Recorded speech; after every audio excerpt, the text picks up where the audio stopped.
Hello बच्चों। यहाँ question में दिया है three spheres each of mass m can slide freely on a frictionless horizontal surface. Sphere A and B are attached to the inextensible inelastic cord of length L and are at rest in the position shown in the figure, where sphere B is stuck by sphere C, which is moving to the right with velocity v naught. Knowing that chord is taught where sphere B when sphere B is struck by sphere C, assuming head-on inelastic impact between B and C, we cannot conserve the kinetic energy of entire system. क्यों नहीं कर सकते? Because यहाँ collision आपके पास दे दिया inelastic impact है। Clear है? चलिए आगे पढ़ते हैं।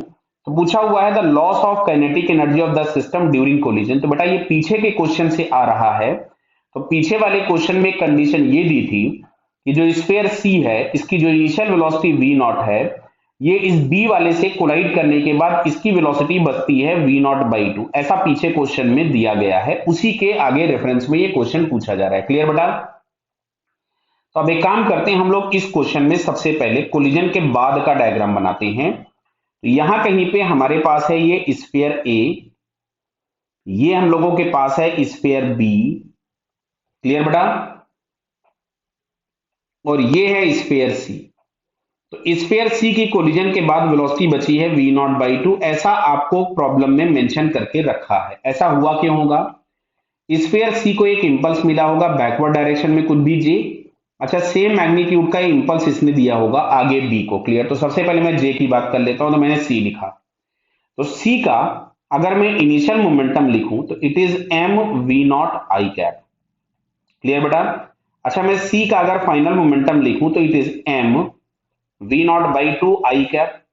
अच्छा, मैं अगर जे लिखूं जिसको हम लोग लिखते हैं चेंज इन मोमेंटम, जिसको हम इंपल्स बोलते हैं, तो याद आएगा फाइनल माइनस इनिशियल, तो मिलेगा M we naught times I cap.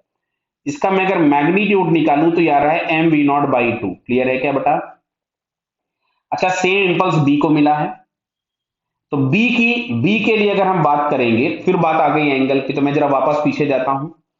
तो मैं अगर यहाँ पे क्वेश्चन में देखूं तो ये वाली साइड दी गई है एल बाई टू और ये दिया गया है एल।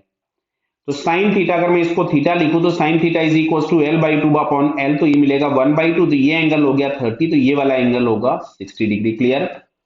तो यहां से अगर हम लोग एंगल्स की बात करें तो ये वाला एंगल 60 है, तो इसके सामने जो ये एंगल बन रहा होगा दैट इज 60 डिग्री। क्लियर बेटा? अब सुनो, इधर जे का इधर एक कंपोनेंट आएगा जे कॉस 60, जो कि ए और बी दोनों को इस डायरेक्शन में एक वेलोसिटी देगा v1। अच्छा, जे का एक कंपोनेंट आएगा इस डायरेक्शन में, जिसको हम लोग लिखेंगे जे साइन 60। अच्छा, ये जो जे साइन 60 होगा ये केवल और केवल बी को वेलोसिटी प्रोवाइड कराएगा, ए को ये कोई भी वेलोसिटी प्रोवाइड नहीं कराएगा। क्यों? क्योंकि कोई भी स्ट्रिंग केवल और केवल अपनी लेंथ के अलोंग ही फोर्स लगा सकती है, इंपल्स लगा सकती है, बाकी अपने परपेंडिकुलर डायरेक्शन में वो कोई चेंज नहीं कर सकती। क्लियर? तो सबसे पहले अगर हम लोग लिखते हैं along the length of string conservation of momentum, तो जो हम लोगों के पास, या हम इंपल्स के लिए इक्वेशन लिखें तो हमको मिलेगा J cos of 60 is equal to 2m into v one. Clear है? मैं वी वन में इंटरेस्टेड हूं। और जे बराबर था m we not by two. तो m we not by two into one by two, 2m into v one, तो m से m कैंसिल हो गया, तो यहां से v one is equal to आ रहा है वी नॉट बाई एट।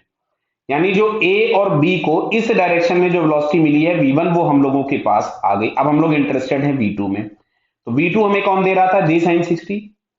तो j sine of 60 is equal to m into v two. J की जगह हमने लिख दिया m we not by two. अच्छा, साइन 60 का वैल्यू हो जाएगा root three by two is equal to m into v two. तो m से m कैंसिल हो गया, तो v2 इज इक्वल टू आ रहा है root three by four V naught. Clear है? तो ये हम लोगों के पास मिल गई वेलोसिटी v2। अब हमसे पूछा गया था क्वेश्चन में कि काइनेटिक एनर्जी का लॉस पूछा गया था, loss of kinetic energy in the system during collision. तो अगर हमको लॉस चाहिए तो लॉस के लिए हम लोग लिखेंगे इनिशियल एनर्जी और फाइनल एनर्जी का डिफरेंस। तो इनिशियल एनर्जी थी हम लोगों के पास half m we not square, एक अकेला पार्टिकल भाग रहा था। अब ये आ गया 1/2 m v0/2 का होल स्क्वायर, ये मैंने लिखी सी की एनर्जी, समझ में आ रही बताइए।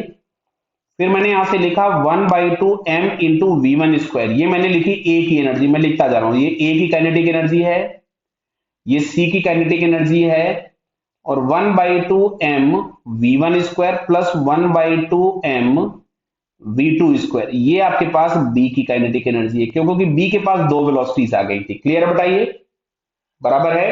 अब मैं अगर इसको पूरा सॉल्व करता हूं तो यहां से हम लोगों के पास आ रहा है 1/2 m v0 स्क्वायर माइनस, ये आ जाएगा 1/2 m v0 स्क्वायर/4 प्लस 1/2 m, अच्छा v1 की जगह हम लोग लिखेंगे v0/8, ये देखो दिया हुआ है, तो इसकी जगह मैंने v0/8 लिखा, तो चलो लिख देता हूं मैं यहां से v0/8 लिखा, तो इसका स्क्वायर मिलेगा v0 स्क्वायर/64 प्लस ये भी आपके पास आ जाएगा 1/2 m v0 स्क्वायर/64 plus 1/2 m into v2 square, v2 मतलब इसका स्क्वायर, तो ये आपके पास मिलेगा 3v0 स्क्वायर/16। क्लियर?